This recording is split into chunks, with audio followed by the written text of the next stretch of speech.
In a world where kingdoms fall and stars still remember names, this song was forged from magic memory and the dream that refused to die. Welcome to a tale where wonder still breathes. This is the fairy tale, Wheein in the colors that followed her home, an urban fairy tale of light written by Sus Makampara. If this tale stirred something in you, a memory, a dream, or a truth, our Ko-fi, Amazon, and Patreon links are in the description. Support helps us keep writing for you and the ones you hold dear. Seoul had a kind of cold that wrote itself on windows and bones that evening. A thin silver breath over glass and the backs of hands down below. The city pulsed in neon and headlights and then impatient crosswalks. But in the small apartment on the 4th floor, Wheein sat with her knees drawn up on the couch, cardigan sleeves pulled over her fingers, a pen idle between them. The TV murmured some variety show she wasn't watching. A take-out cup sweated lukewarm coffee on the table, and then beside it, an open notebook waited with the patient arrogance of empty pages. She stared at the half line she had written earlier and felt nothing move behind it. The others always said she was the bright one, all laughter and quick ad-libs, the girl who could make a room feel like a warm chorus instead of a rehearsal. But lately her own head had felt strangely monochrome, like someone had turned down the saturation slider on the inside of her ribs. She tried to hum the feeling away. It started as a habit more than intention. A few syllables from a winter song she'd worn threadbare years ago. The one about snow that made promises on rooftops and love that stayed even when the wind didn't. And then her voice was barely there. Just a breath with tone, but it melted in the silence enough that the apartment seemed to exhale with her. On the other side of the room, Jess glanced up from his laptop, fingers pausing over the keys. He watched her for a moment, and then hunched the curve of her back, the way her eyes weren't on the page in front of her but on some far wall only she could see. "You're doing the ghost stare again," he said, his tone gentle, the smile in it unforced. Wheein blinked, dragged herself back from wherever she had been drifting. Just thinking," she said. "It's a dangerous habit," he replied. "You want tea?" She nodded because tea meant that he would stand at the small kitchen counter and clatter cups and spoons in the way that made the place feel lived in, and she couldn't sit there and pretend that the half-finished melodies and the lyrics weren't coiled too tightly in her chest to be sung yet. He rose in the chair, scraping softly, and the apartment rearranged itself around the sound of water from the tap, the tiny click of the kettle. Wheein watched his silhouette for a moment, the familiar shape of him against the kitchen light, and then looked away, brows knitting as she traced the rim of her coffee cup. "Uni?" The voice came from the doorway, bright and easy as a splash of paint on an empty wall. Hyejin leaned against the frame, coat already on, scarf looped messily around her neck, one hand still holding her phone. "You look like that sad emoji," she said, stepping into the room. No, this one." She scrunched her face in an exaggerated pout. Wheein snorted, the sound small but real. "If I look like that, I'd resign from being human." Harsh, Hyejin padded closer, eyes scanning her, that sharp, affectionate concern she never bothered to hide. "You okay?" Wheein hesitated, then shrugged, a little helpless roll of shoulders, just gray. It slipped out before she could tidy it away. Hyejin didn't laugh. Her gaze softened, and she dropped onto the couch beside her, shoulder bumping gently into Wheein's gray, as in I'm tired and my brain is soup, or gray as in the universe is meh, and I want to punch the skies. Somewhere in between, Wheein toyed with the pen. I keep trying to write something that isn't recycled air. It all feels thin. Hey, Jess' voice drifted over from the kitchen. Recycled air keeps people alive in space. Opa Wheein groaned, but the corner of her mouth twitched. He chuckled and then turned back to the kettle. Hyejin, still looking at Wheein, tilted her head. You know colors look different at night, right? Wheein blinked. What? Nothing, Hyejin said quickly, eyes brightening with some private decision. I'm going out for a bit. Now just glanced over his shoulder. It's freezing. Fashion doesn't sleep, Hyejin replied, already standing. Also, I'm bored. Also, she added, reaching down to flick Wheein's pen. Someone here needs a new color reference, even if she pretends not to. Bring back the Tteokbokki, Jess called. Bring back my will to live, Wheein said deadpan. Hyejin grinned. I'll see what's on sale. She tugged her coat tighter, fussed with the scarf until it behaved, and slipped into her shoes by the door. When she opened it, the hallway's colder air kissed her cheeks, and then her breath rose in a small white cloud. For her heartbeat, she watched it, the way something invisible turned visible for just a moment before fading, like a note sung in a room then gone. Outside, the city was a river of headlights and low clouds. Neon signs blinked awake in blues and reds. A few stubborn trees shook in her with the wind, and then the pavement shone where a thin film earlier in the rain still clung. Hyejin tucked her chin down to the scarf and walked. She wasn't entirely sure where her feet chose the older part of the neighborhood, away from the glossy main street. Maybe it was the way Wheein had said, gray without drama, like it was an accepted climate.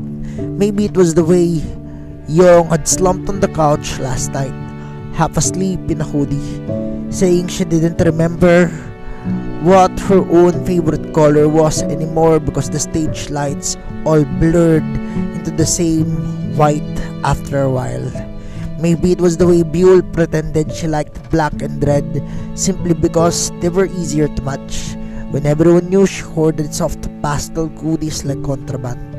Whatever the reason, Hyejin found herself turning down in a narrower alley, shoes clicking on uneven concrete, drawn by a warm square of light at the end of a faded wooden sign, swung gently above the door. It's painted, chipped but careful. The characters for Dyer and threads clung to the wood like old friends. She hesitated only a second before pushing the door open. The shop smelled of steam and something earthy, like boiled bark, and the sunlight caught in cloth. Bolts of fabric hung from the ceiling and lined the walls, each dyed in some almost impossible shade. Vivid crimsons that seemed to burn without heat, blues that felt deeper than the river at night, and greens that made her think of mountain trails she hadn't walked yet. Light from a lamp overhead filtered through the layers of hanging scarves and shawls, casting moving patches of color over her face as she stepped in.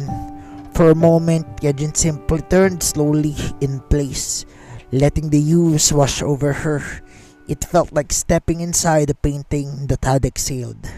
Welcome. The voice was quiet, neither young nor cold, coming from behind a stack of folded and folded cloth.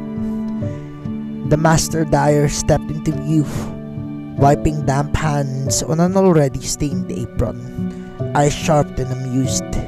"You look like someone who didn't mean to find this place," they said. "Is it that obvious?" Hyejin laughed, rubbing the back of her neck. "I was just walking. Most threads don't know where they're going when the loom calls," the Dyer replied, as if that explained everything. Their gaze moved over her, not unkindly. "What were you waiting for?" Hyejin opened her mouth, then closed it. She thought of Wheein's grey and Yong's tired eyes, Byul's stubborn little smiles, and Jess's already steady presence in the kitchen. "Color," she said finally. "Something that doesn't look like it's pretending." Dyer considered her for a moment, then nodded toward a far corner. "Then let's see which one finds you first," he said. She walked where indicated between hanging strips of cloth that brushed her shoulders and hair, each passing touch leaving a phantom of impression of warmth or cool. Nothing jumped out at her as more special than the rest. Everything was beautiful. That was almost the problem. Then, in the very back, hidden behind the painter's slack, in the planer's slack, she saw it. A scarf hung alone on a simple wooden peg, its fabric a soft, luminous blend of colors that refused to settle. As she looked, it shifted, a wash of deep blue, then a vein of red, a whisper of green, and a halo of yellow that wasn't quite sunlight yet felt like it. A muted gleam of gold at the edges. In the threading, through all of it, a velvety black that made the other colors glow brighter instead of swallowing them. It felt like watching a mood change in slow motion. Hyejin reached out without realizing she'd move. The moment her fingertips brushed the fabric, a shiver ran up her arm, not unpleasant, like the first contact with warm water after coming in from the snow, and for a heartbeat, she thought she heard something under the drum of the shop. Not words, not exactly melody, but a ghost of a familiar tune, one she'd heard hummed from a couch only minutes ago. Her breath left her a small white puff. She watched it, then looked back at her in the scarf. "That one," the Dyer said quietly from behind her. "Those pigments are particular." "Particular how?" Hyejin asked, fingers still resting on the cloth. "They refuse to stay with people who hoard," the Dyer replied. "They like travelers, singers, people who don't know where the roads end yet." A faint smile curved their lips. "They always find their way home, one way or the other." Hyejin thought of Wheein's grey, of Yong's slow, sleepy smile, of Byul's honest softness, of Jess hovering in the kitchen, pretending he wasn't always watching over them. She thought of the way their lives tangled together, 4-5 threads on the same loom, never quite neat, never quite breaking. "How much?" she asked. The Dyer named the price. It wasn't cheap. It wasn't an insult either. Hyejin dug into her wallet, heart strangely light, and then paid without haggling. The Dyer wrapped the scarf with a practiced care, but as the fabric folded into their hands, she could swear she saw the colors slide like living things, rearranging themselves as if listening. She took the bundle, feeling its quiet heat through the paper. She stepped back into Seoul that night. The cold greeted her again with open hands, but she barely felt it. Her breath curled in the air. Another little cloud appeared and vanished, and this time she smiled at it. Behind the paper and cloth against her chest, something seemed more to pulse, the faintest echo of a note waiting for the right voice. "Let's bring you home," Hyejin murmured. She didn't know yet that the scarf was planning to stay one color or that the pigments inside it had already chosen who they'd circle, who they'd warmed, and who they'd followed through the city like loyal, stubborn little stars. By the time Hyejin made it back, the apartment had shifted into that soft, half-dim they all favored on tired nights. The TV was now off, leaving the room lit by a kitchen lamp and the glow from the city leaking through the curtains. Steam curled from two mugs and the low table. Jess had soft coffee for ginger tea, and Wheein had tucked her legs under herself, cardigan wrapped even tighter and eyes distant. The lock clicked. The door swung open in a small gust of colder air and street noise. Hyejin stepped inside, cheeks flushed, hair a little mussed from the wind. The neatly wrapped parcel held against her like a chest. Something very fragile. And then she said, "I bought you existentialism," she announced, throwing off her shoes. Jess peered around the kitchen doorway. "Is that a code for Tteokbokki?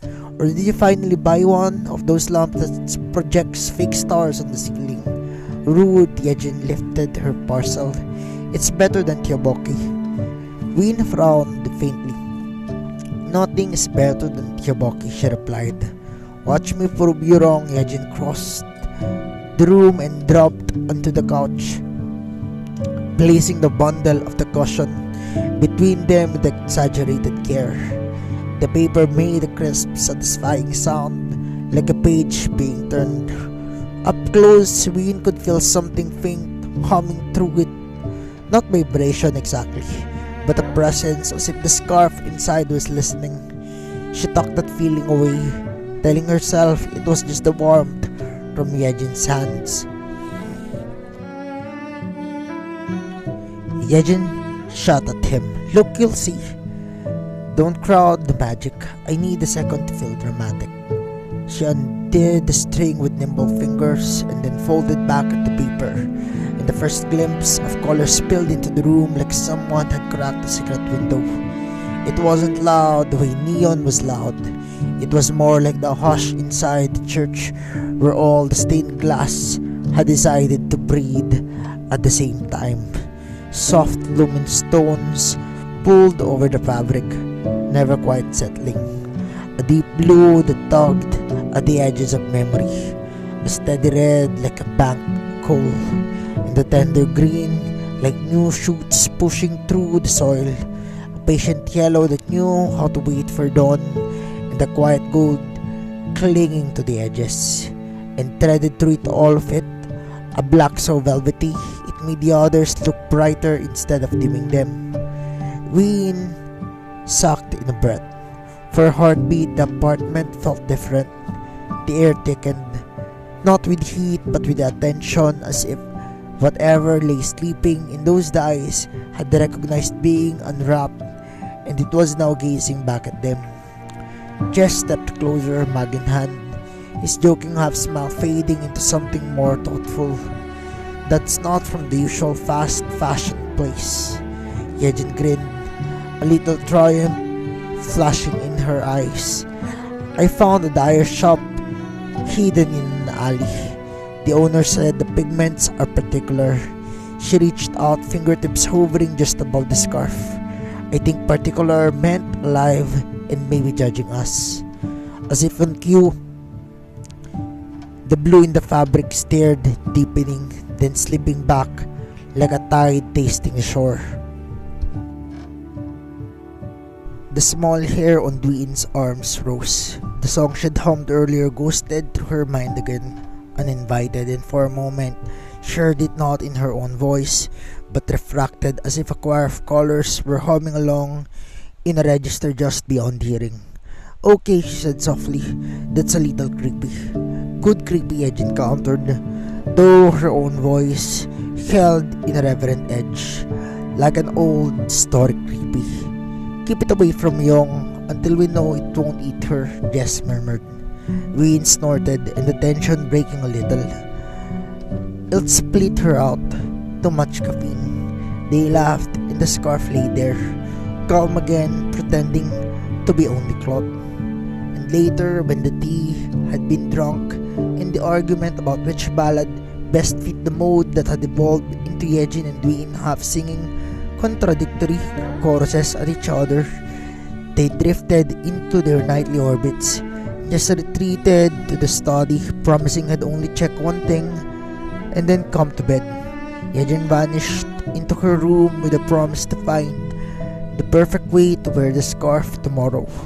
Wheein lingered, collecting the mugs, turning off lights and letting the apartment shrink to shadow and see the glow. The scarf remained on the couch. She paused before picking it up, gaze tracking the gentle swell of color over the folded fabric. In the dimness, the hues seemed softer, like they were holding their breath. Something in her chest answered, a small flutter she couldn't name. Tomorrow, she murmured to it, feeling ridiculous for speaking aloud. I'll see you tomorrow. She placed it neatly on the back of the couch, fingers brushing the edge for half a second longer than necessary, then turned away. In the dark, where her footsteps had faded and the door to her room clicked shut, the apartment inhaled. The first move was blue. It began as a thrum under the weave, a slow deliberate awakening. The blue seeped out of the threads like an ink escaping a pen too long in one place, pulling over the scarf surface, then lifting. A thin ribbon of light peeling away from the fabric. It drifted upward, uncertain, testing the gravity of the room.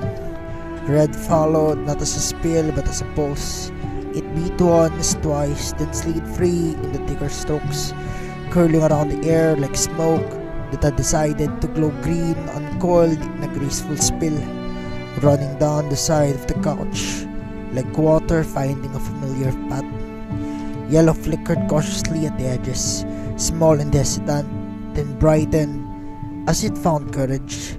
Gold rose in a tiny specks first, like a dust motes catching sunlight in a forgotten attic, before gathering into a soft halo above the rest.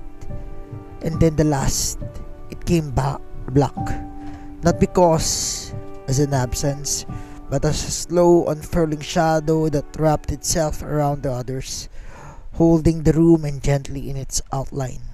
They hovered together to form in a moment, a cluster of colors suspended in the dim living room as if listening.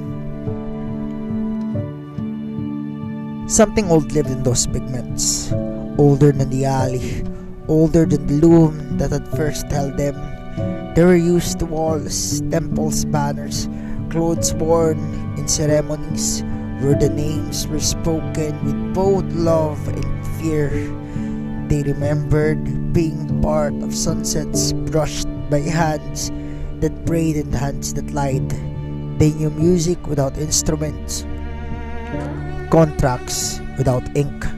They had clung to warriors' cloaks and children's festival ribbons, the queen slaves and the beggar shawls. In the small apartment surrounded by the hum of the fridge and the distant rumble of traffic, they tasted the lives they'd been unwrapped into and weighed them. The blue turned first, as if sniffing the air for a particular note. It drifted through the doorway, a thin stream of light curling along the ceiling, leaving no mark yet, but feeling like a soft chill passing. It searched past closed doors until it found the one left slightly ajar. Inside, Wheein lay on her side, face turned toward the window, the glow from the city tracing a faint outline over her cheek. One hand was under the pillow, the other curled near her collarbone, and then her breathing slow and not entirely peaceful. She twitched now and then, and the muscles between her brows tight, and as if someone or something invisible thought weighed more than it should. The blue slipped in, careful, and circled her once, twice, testing with each loop. The knot in her expression loosened with a fraction. It sank lower, hovering just above her chest. Where the breath rose and fell, her dream shifted. The half-imagined worry about an unfinished lyrics and all the invisible expectations that sat on her shoulders like two heavy coats began to thin, replaced by images of soft light on water. A stage where the audience was the moon. Byul was still awake, of course, sitting cross-legged on her bed, earphones in, scrolling through something she would later insist very serious research. Red coiled around her shoulders, flaring whenever her eyes lingered on words she refused to name. It sank into those spaces between her ribs, not to burn but to steady, warming the cold edges of her self-doubt, turning them something fierce instead of brittle. Her jaw unclenched, the defensive jokes she'd been composing in her head softened into real smiles she hadn't planned. Grins leaped under Hyejin's door, laughing without sound, tangling gently around her limbs. It calmed the buzz in her mind that always left 3 ideas ahead. Not by dulling it, but by giving it roots. Suddenly, her plans for outfits and jokes and teasing futures felt less like static and more like growing vines, purposely wrapping around the people she loved. Yellow found Yong curled on the couch in the office, a script still open in her chest, mouth slightly parted. It dimmed at first, shy in the face of her exhaustion, then brightened when it recognized the stubborn line of her mouth even in sleep. It pulled at her temples and at the corners of her eyes, warming muscle and bone, whispering the very tired cell that it was okay to rest. Her breath deepened, and in the shadows under the eyes looked less like bruises and more like evidence of battles fought and survived. Black move last, slow and deliberate. It flowed under door frames and over floors, gathering the outer edges of the apartment like a cloak where it settled. The noise of the city seemed to soften, sirens and engines, and late-night laughter turning into a distant harmless hum. It wrapped itself around Jess when he finally fallen asleep at his desk. Head tilted back, a half-finished note open on the screen, the crease in his forehead smooth, the ever-present vigilance that kept him half-ready to fix anything, to protect everything, eased into a watchful peace. Back in the living room, the scarf lay empty, its dyes drained to a faint ordinary hush, but the magic had not left it. It had simply stripped and stretched, claiming the space and the people within as its new canvas.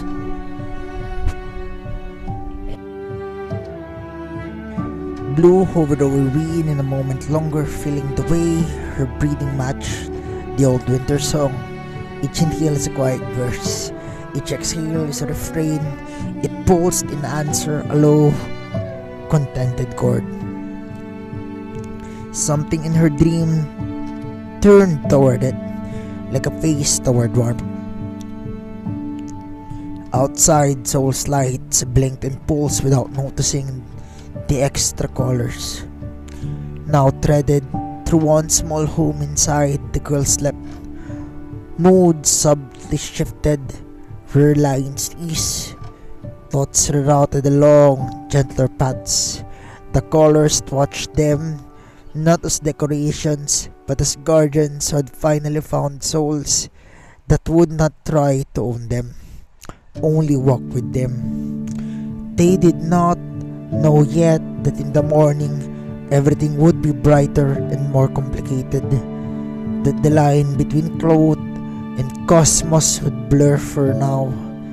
The night held its breath, and the pigments kept vigil, ancient and newly born, waiting for dawn to ask for them by name. Morning came in shades of ordinary, the alarm on Jess's phone, the faint hiss of a kettle, and the grey blue of the sky pressed against the window. For a few groggy seconds, Wheein believed the previous night had been just one of those two vivid dreams she'd forget halfway through breakfast. And then she opened her eyes and saw blue. It hung above her like a small private aurora, a small ribbon of color tracing the faint pattern of the ceiling. Not bright enough to hurt, just present, the way a thought stayed when everything else had fallen away. And when she shifted, it dipped, as if greeting her. Her heart kicked once in surprise, then settled into something softer, like recognition. "Good morning," she whispered. The blue pulsed gently, as if approving the attempt. By the time she had shuffled into the kitchen, wrapped in a hoodie and sleep, the apartment looked less like a place that just contained people and more like a nest for living constellations. Red hovered near the stove, curling around Jess's forearms as he stirred something in a pot. Green looked lazily around Hyejin's ankles as she leaned against the counter, scrolling her phone. Yellow perched on Yong's shoulder like a slightly over-enthusiastic sun, turning her messy bun into a backlit halo. Black hung near the corners of the room, rounding the sharp edges of the shadow, making the dimness feel cozy instead of empty. Wheein stood there for a moment watching. If last night had been an intrusion, this morning was a negotiation, and that the colors moved with lazy confidence of house pets that had already decided this was their home.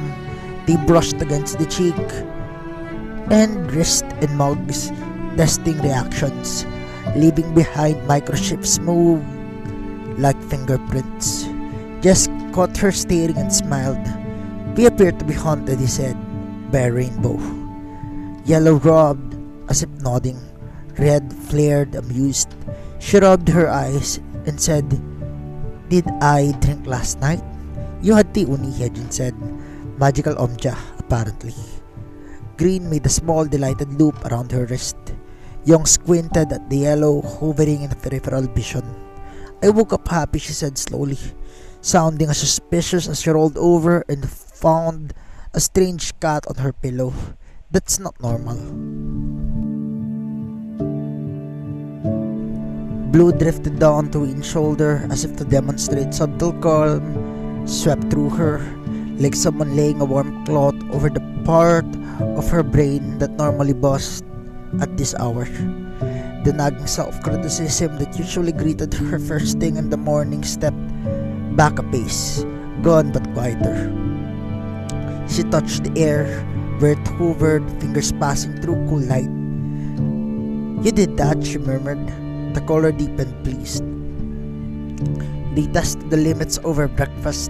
Red brightened whenever Byul jokes hit too close to her own insecurities, shifting the tone from self-defense to actual play.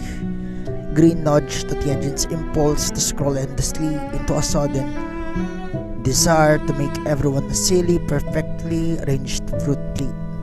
Yellow warmed Yong's shoulders every time she sighed about schedules and practice hours, turning the sighs from hopeless to okay one more round.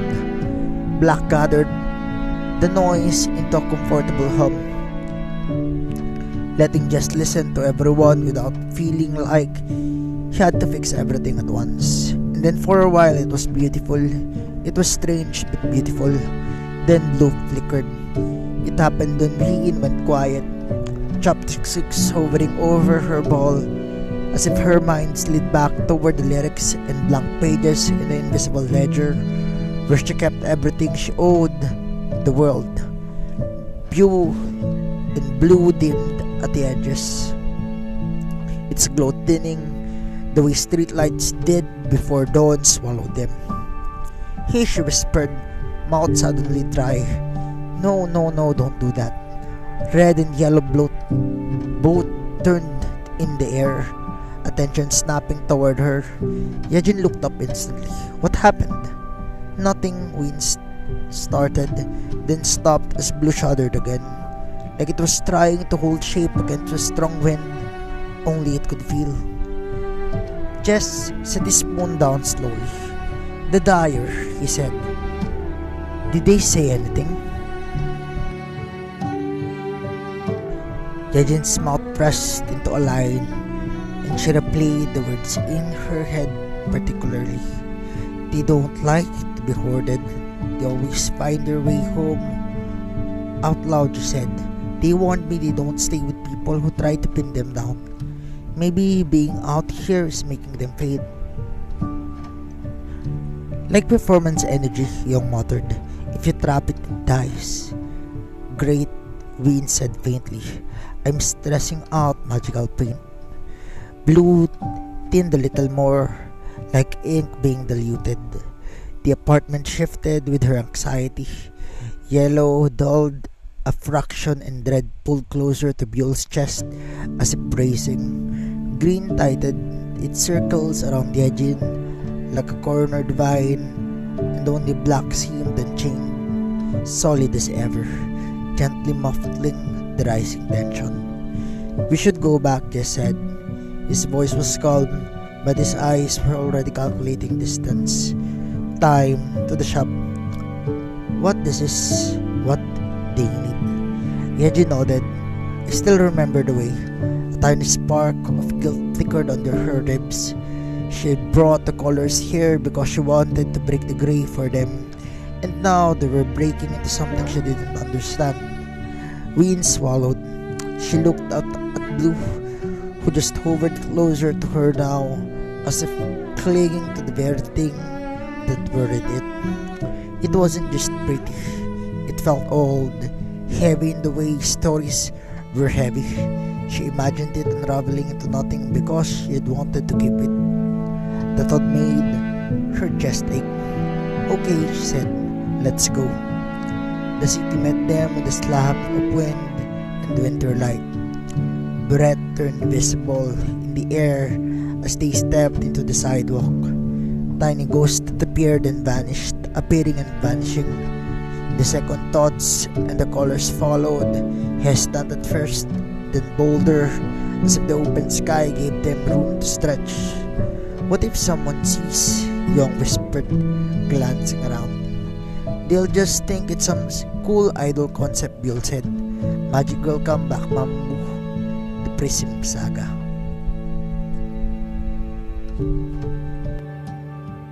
Yellow perked up at the word comeback, brightening like a stage lamp, and even a small shift made Yong's mouth tilt into a reluctant smile. The Dyer's shop wasn't close. The alley sat 3 bus stops and a 10-minute walk away across a river of traffic and through crowded streets where everyone was busy carrying their own invisible burdens. The cold got into fingers and ears, the kind that made you aware of every seam where fabric didn't quite cover skin. Blue stayed where Wheein's chest, and it's near her, a dim but steady ember. Every time the wind knifed through her hoodie, it pulsed in counterpoint, sending a small wash of warmth through her limbs. Her thoughts tried to run ahead into worst-case scenarios, but each time they picked up speed, Blue tugged him back into the present. The feel of the pavement under her boots, and the sound of Yong's muffled yongs, and the cadence of Hyejin's complaints about the temperature. Hardship, she realized, wasn't always some dramatic battle. Sometimes it was just this, being tired, cold, worried, and moving anyway. At the first corner, their stomachs made themselves heard, a chorus of little growls and different keys. Hyejin winced. Okay, mystical quest or not, if you walk past the Tteokbokki's cart without stopping, the spirits will curse us. I thought the pigments were the spirits, Jess said. Then they'll appreciate carbs, she sought back. They veered toward a small cart at the intersection where steam curled from metal trays and red sauce simmered with a slow, promising thickness. The Ajuma behind the cart eyed the floating companions and decided, bless her, it was none of her business. She simply ladled generous portions into paper cups. As Wheein took her first bite, the chew of the rice cake and the sweet heat of the sauce hit like a small edible sun. Blue brightened, and the colors swelling more vividly around her, as if they sting with her. Red swirled approvingly over Byul's cup, matching the sauce's shade. Yellow hovered over Yong's mouth, catching the streak flecks of light off the glossy chalk. Green wrapped itself smugly around the sticks in Hyejin's hand, like it had discovered the true heart of civilization. Even black seemed to deepen, soaking into the warmth rising from the food. "This is cheating," Wheein said. Cheeks puffed as she blew on two hot bees. "You can't feed me comfort food in the middle of a crisis." "That's exactly when you feed me comfort food," Jess answered.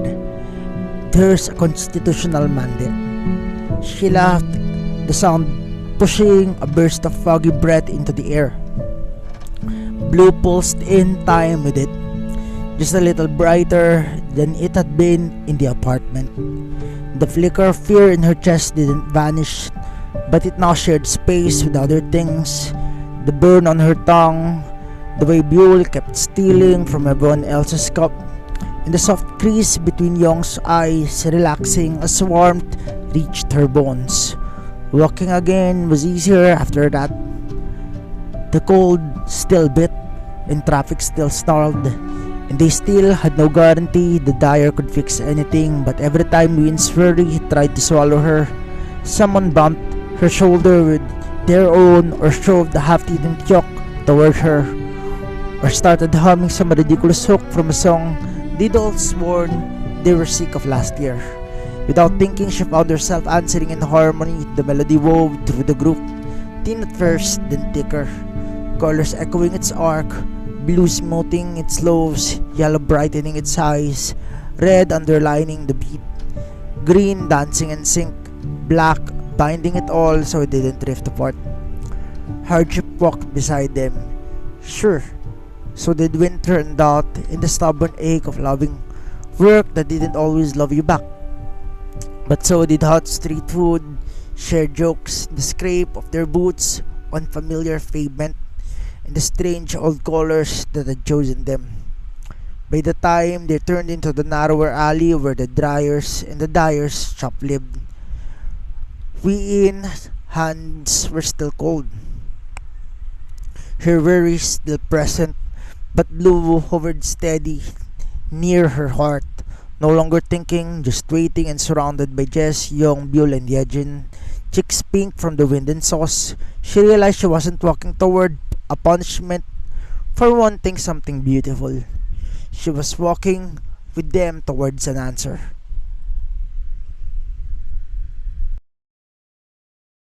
The alley looked smaller in daylight, like a secret that had folded itself back into yesterday's surprise that had stretched it wide in Hyejin's memory. A glowing door at the end of the corridor of shadows now. The sign above the shop just creaked softly into the wind. Its painted characters for Dyer and threads weathered but dignified, and the colors went quiet as they approached. It wasn't fear, if anything. It felt like the stillness before a bow touches the strings.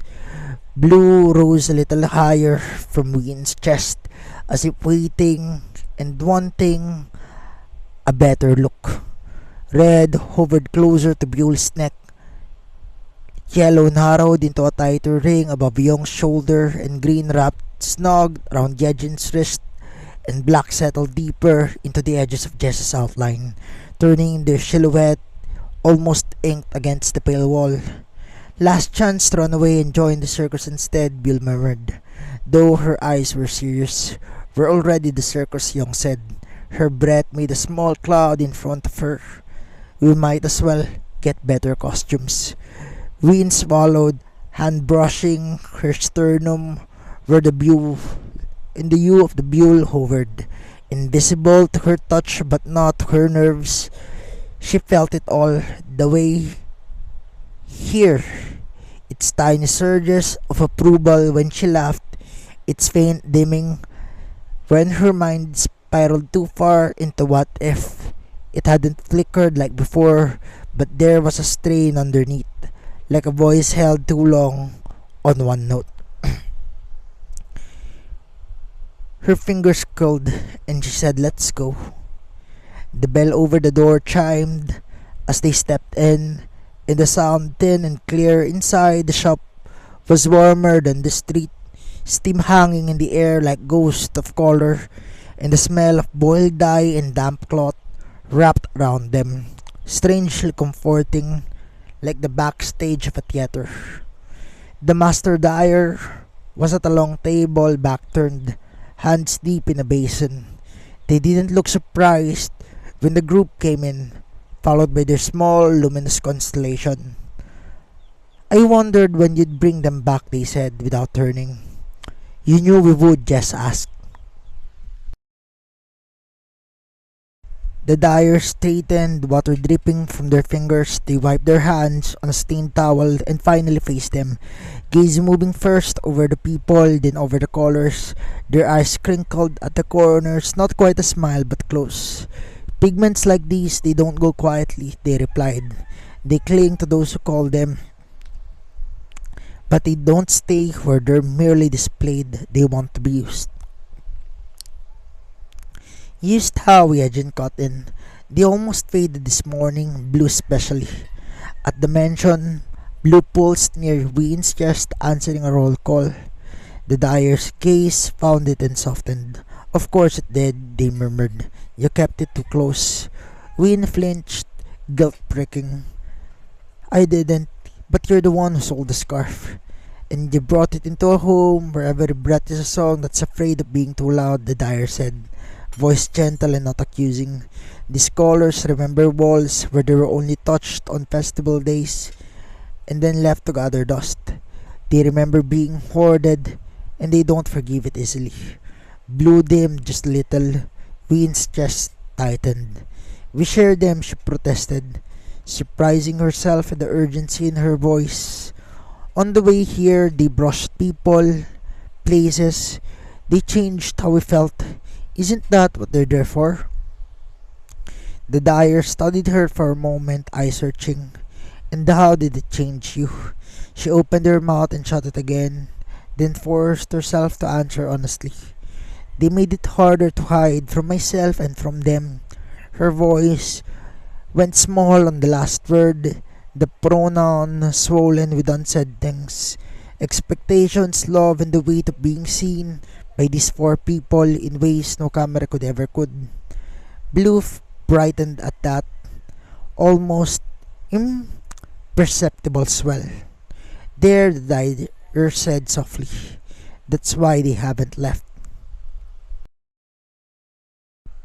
Yong shifted, yellow, flickering over her hair. So what to do now? Do we say sorry and put them back in the scarf? Will they fade slower that way? If all you wanted was a pretty scarf, the dyer said, you'd have walked past my door. You wouldn't have followed the pull in your chest. Their gaze lead to Hyejin. If you didn't come here because of fabric, you came here because you said, and you thought your friend felt she was grey. Hyejin's hand tightened around green, and then she said, she didn't say it like a metaphor, she muttered. She said it like a diagnosis. I wasn't that dramatic, Wheein protested weakly. You were exactly that dramatic, Jess replied, but his voice was soft, and black shifted around his shoulders like a shawl. The dyer nodded once, and the decision was made. Then we won't put them back as they were. We'll give them something better to hold on to. They gestured a low platform in the center of the room, surrounded by basins and hanging loops of undyed cloth. Stand here, close together. They obeyed, moving almost automatically, the way they always rearranged around each other in elevators and crowded in waiting rooms. In a blink, they were their usual pattern. Jess a little behind and in the middle, Yong leaning slightly into one side, Byul on the other, Hyejin flanking with barely contained energy. Wheein pulled unconsciously toward the very center, Blue hovering over her like a question. The dyer stepped closer, hands held out. Colors, they said, and the word had the weight of an old prayer. You've seen their nights and you've tasted their breath. You've held their song and now come. It happened slowly, not in the dramatic rush Wheein had braced for. Blue drew itself from her chest like a sigh leaving, stretching into a long translucent ribbon, and for a second she felt oddly hollow, like she'd exhaled too much. But then the space it left behind filled with something else. The memory of waking that morning without the usual clatter of dread, the echo of their walk, and the taste of Tteokbokki, warmth still ghosting her tongue. Red curled tighter around Byul, then eased out, brushing her throat. Jaws turning on its way, leaving behind a trail of heat that felt less like adrenaline and more like bravery. Hyejin made a small, surprised sound when green unwound from her wrist, circling her head once in a playful crown before drifting away. Yellow lingered at Yong's temples, reluctant then, slid free in a soft arc, and Yong swayed just lightly as if some invisible weight had shifted in how she carried herself back, and then rose from Jess's in slow, thick column, not leaving him unprotected so much, but expanding as his outline, giving a shadow room to breathe.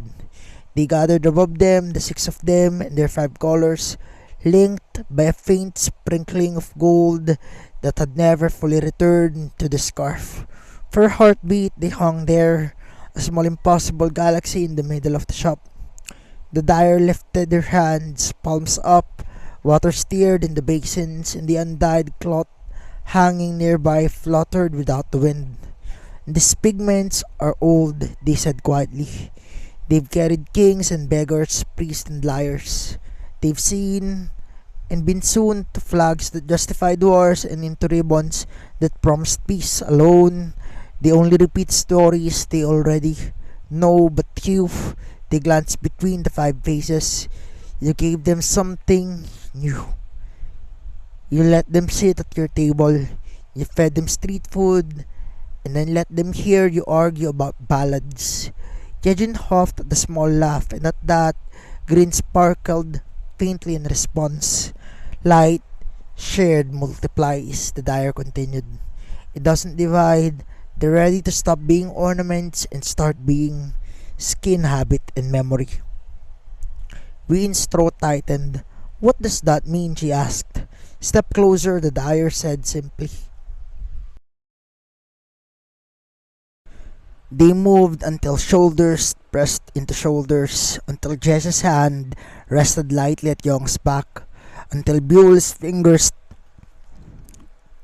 brushed Wheein's, and until Hyejin's elbow bumped Jess's ribs. Their breaths synced in an unconscious way that happened when people stood side by side on too many stages and in too many airport lines. The Dyer spoke again, not in a language Wheein recognized, but one that felt familiar in her bones, like the hum of a crowd before the lights go down. The colors responded, unspooling, thinning, and then splitting. Byul stretched wide over them, then divided into fine threads, some sinking back into Wheein's skin, some drifting toward the others. Red did the same, seeding breaths of its stubborn warmth into its chest. Yellow broke into flecks that cling gently into the lashes, nudged the cornerstones of mouths upward, and green threaded through the lines of their hands and along their spines. Black settled quietly into the hollows behind their hearts, a shared pocket of steadying shadow. It did not hurt. It didn't even feel like the heat or the cold. It felt like remembering something that had always been true or had just been waiting for permission to surface. Wheein gasped softly as the blue returned, not as a halo above her, but a gentle weight under her sternum. In the spaces between her thoughts, she sensed it. Byul too for now, softer in shade where it met red. Yong, it mingled with yellow, turning her fatigue into something less brittle. More honest, in Hyejin, it cooled the fizz of green and focus without dulling it. In Jess, it sat alongside black, making his watchfulness less lonely. And then the air shifted. The undyed cloth hanging around them stirred like a forest waking. Strands flight seeped from the basins, attracted to the colors now woven into skin and breath. Thin lines of dye rose, hovering, and then it began to wrap around their bodies, touching, yet testing. This will remember, the Dyer said, voiced almost a whisper now. Not just your faces, but the way you walk when you're worried, the way you hum when you're trying not to cry, and the way you keep showing up for each other when the world only sees the stage. Fabric formed out of light and steam and pigment, slow and deliberate. Around Wheein, a ship coalesced. A coat or a dress, she couldn't tell yet, but in a deep, shifting blue, threaded with faint veins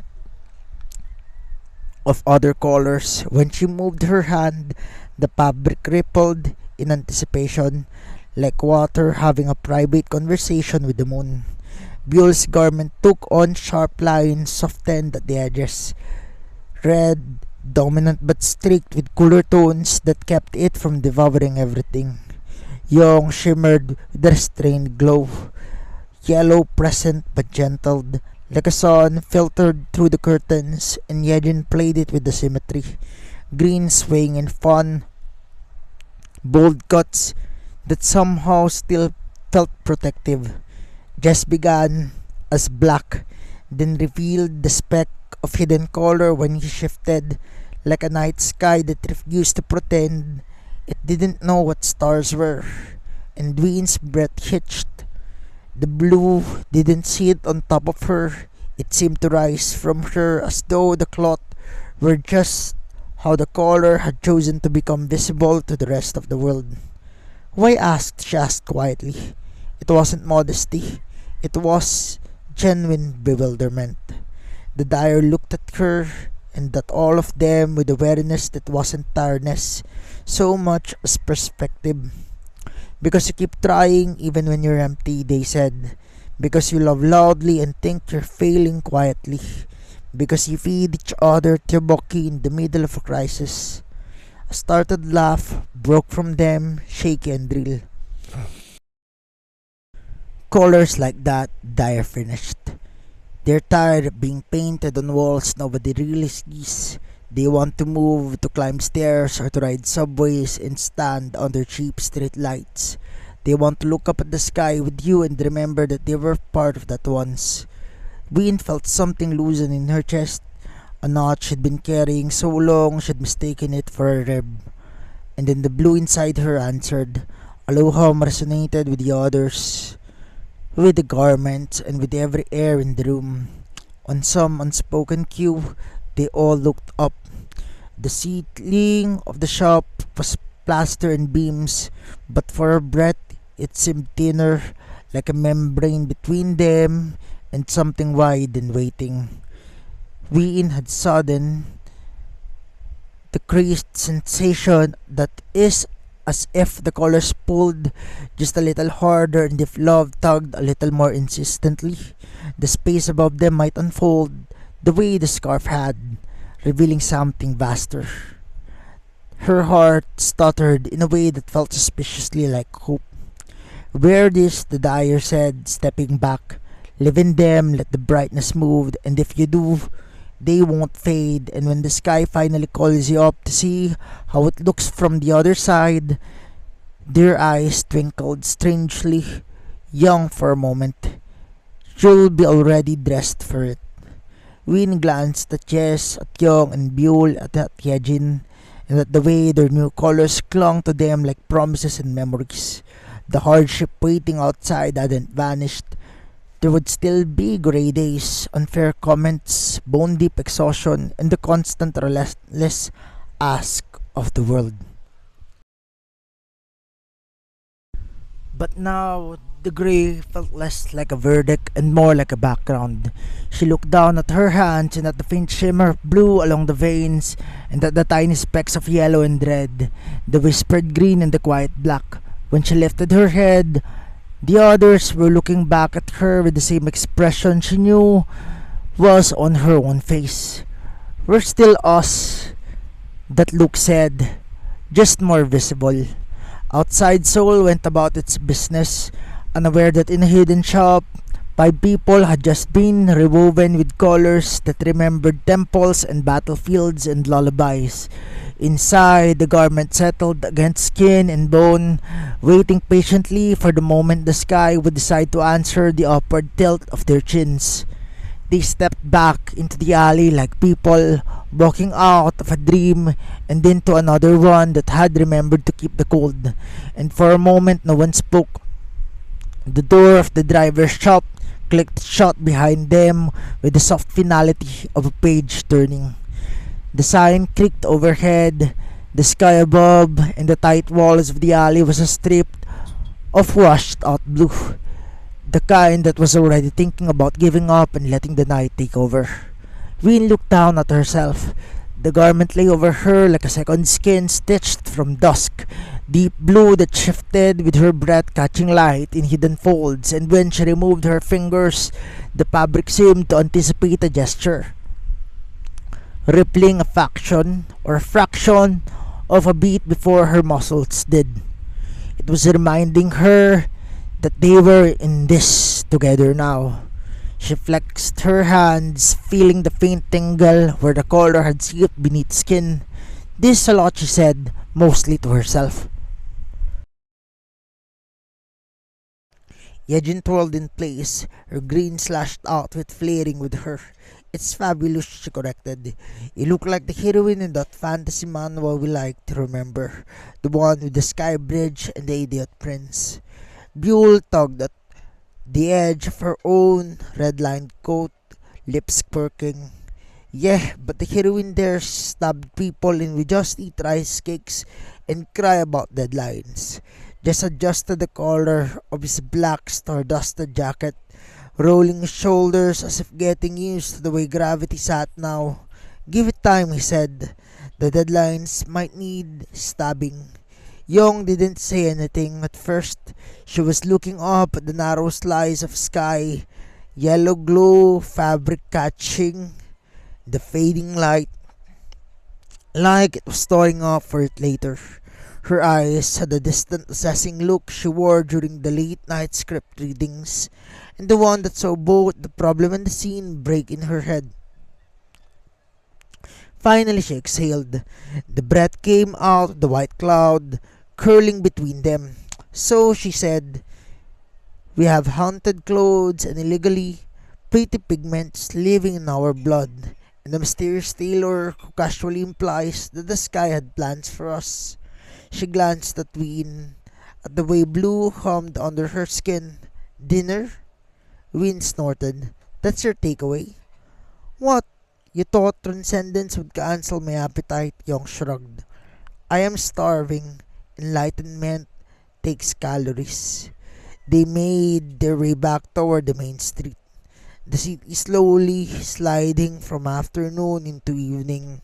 Signs blinked awake one by one, each new light a small exclamation in the gathering dark.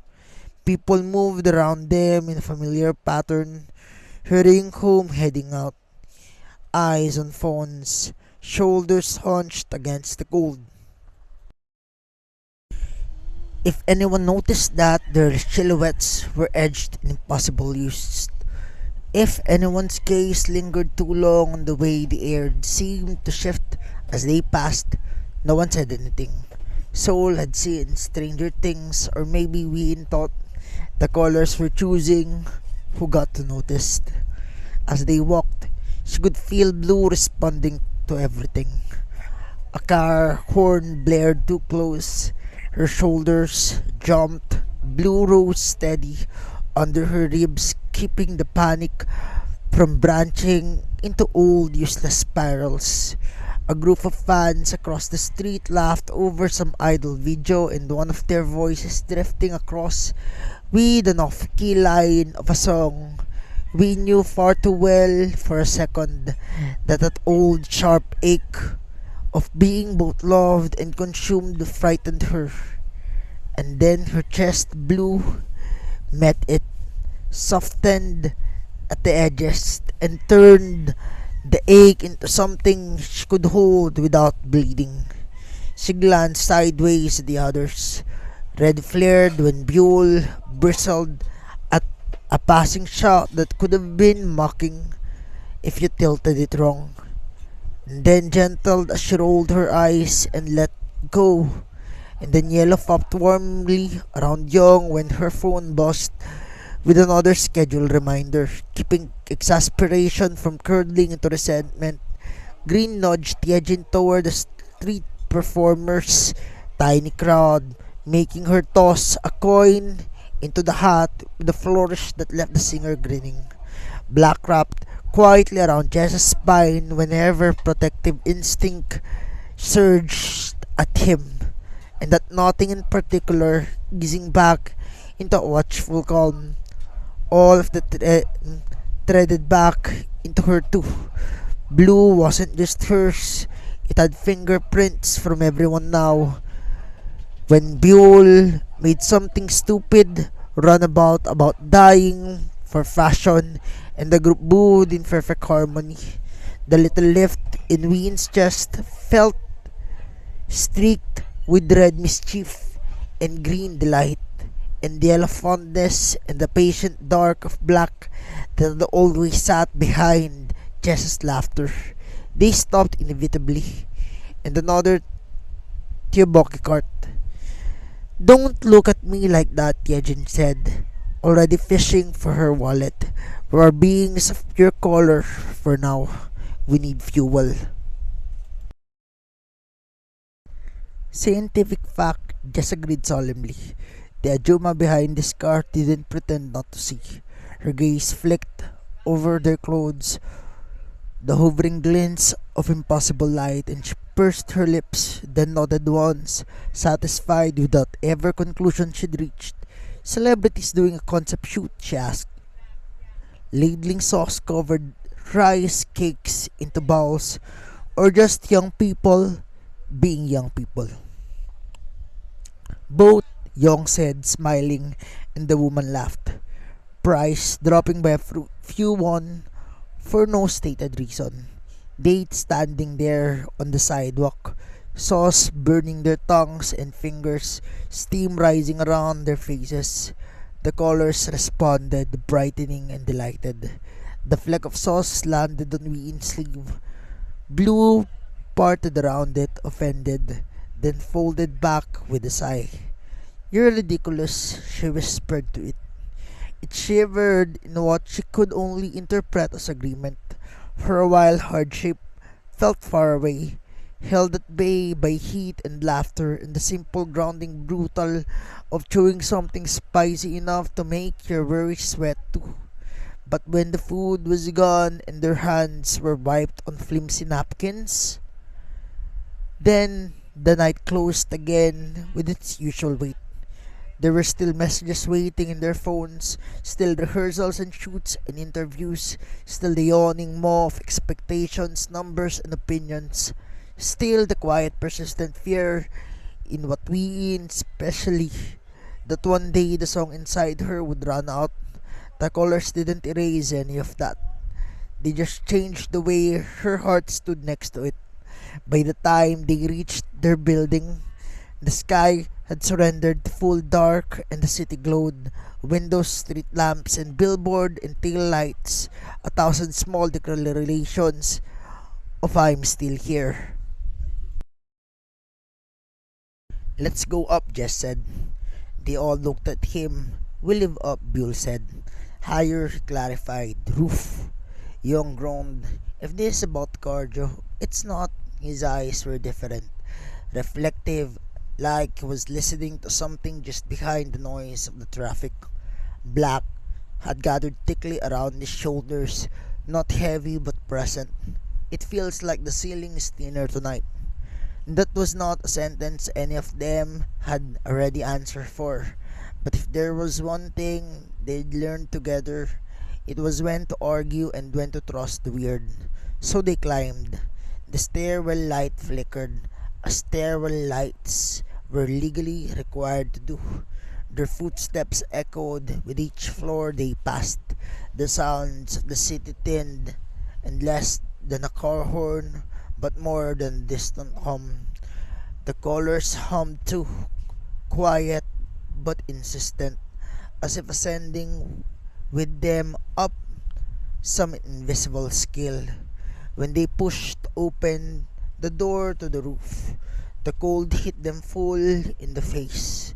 The kind of clean, biting cold that cut through layers and went straight to your lungs.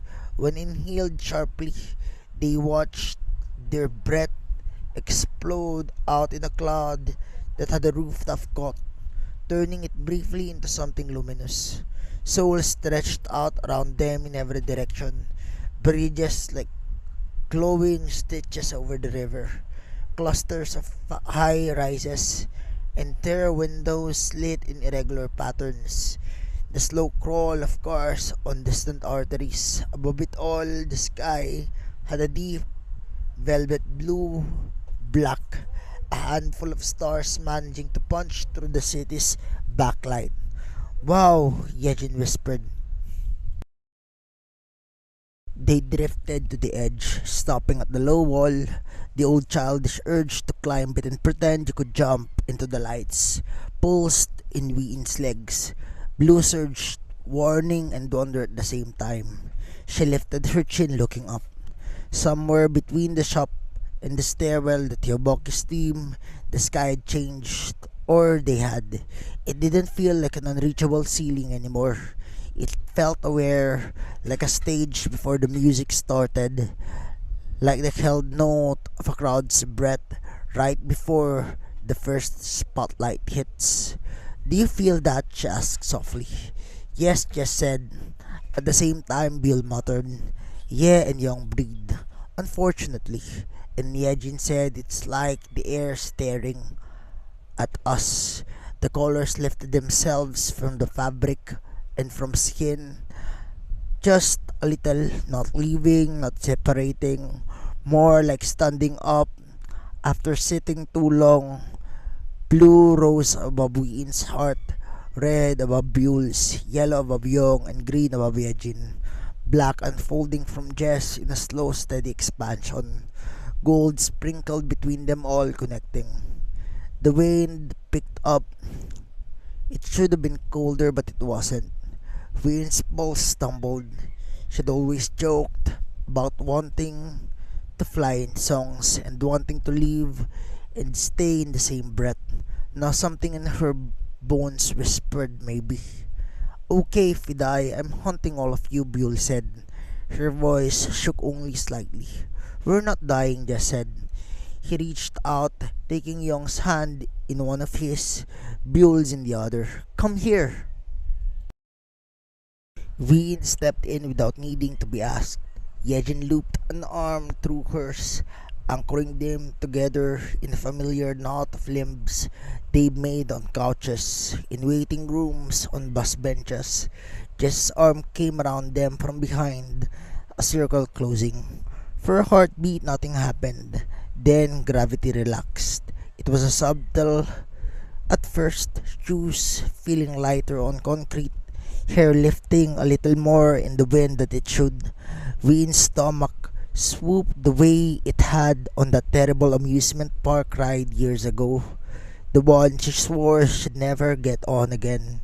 But this time the feeling was braided with something else, a wild aching joy, like a suddenly memory remembering the name of a song that had been stuck in your head for years. The rooftop fell away. It didn't rocket upward. They drifted and lifted. The city shrunk beneath them in a slow, impossible inches. The building's edge dropping as if politely excusing itself from the conversation. Their linked hands and arms were the only thing that stayed absolutely sure. Wheein heard someone gasp, realized it was her and Yong at the same time. She laughed, a spark, disbelieving sound, and blue burst around them in a ring answering. The higher they went, the clearer the night became, and the wind rushed, but it didn't claw at them. Instead, it painted their faces on cool and clean, tugged at their hair, made their clothes flutter in slow motion. The colors streamed behind around them, leaving trails that curved like a calligraphy across the dark. Below, Seoul turned into a map of light. The streets became veins, the cars in tiny glowing cells pushed along them. Poles of brightness marked convenience stores, late cafes, and the lone street performer still stubbornly strumming under a heater lamp. The rivers cut through it all, a dark ribbon traced with reflected stars from bridges and buildings. Wheein's eyes burned. Not from the cold, from the sheer overwhelming tenderness of seeing the city this way, not as a stage, not as a blur from van windows, not as a backdrop in a music video storyboard, but as a living thing made of thousands of little stories, some of them hers, most of them not. Jess's arm tightened around them, pulling them closer mid-air. He didn't say anything grand. He just held them in the way you hold something you have no intention of letting fall. Yong tucked her head against his shoulder, yellow glowing softly where her temple met his neck. Byul leaned her weight into Wheein's side, red flickering like a small stubborn heart. Hyejin's laugh vibrated against Wheein's arm, green tossing loops around them like confetti. Black wrapped them all, a cloak and a safety net, while blue settled deep in Wheein's chest, so full and sure that it almost hurt. Her fear that the colors would leave, and that she'd wake up gray again, stirred faintly. Blue met it with a steady hum. "We're here," it seemed to say, not in words, but in the way her breath synced with everyone else's, in the way the world looked when you finally stopped trying to prove you deserved to see it. She realized with a kind of stunned external clarity that even if the dives and the dyes vanished tomorrow, if the clothes faded and the pigments seeped into ordinary stains, something had already been rewritten in them, in her, in the way she would walk through that city from now on. "Look," Hyejin whispered.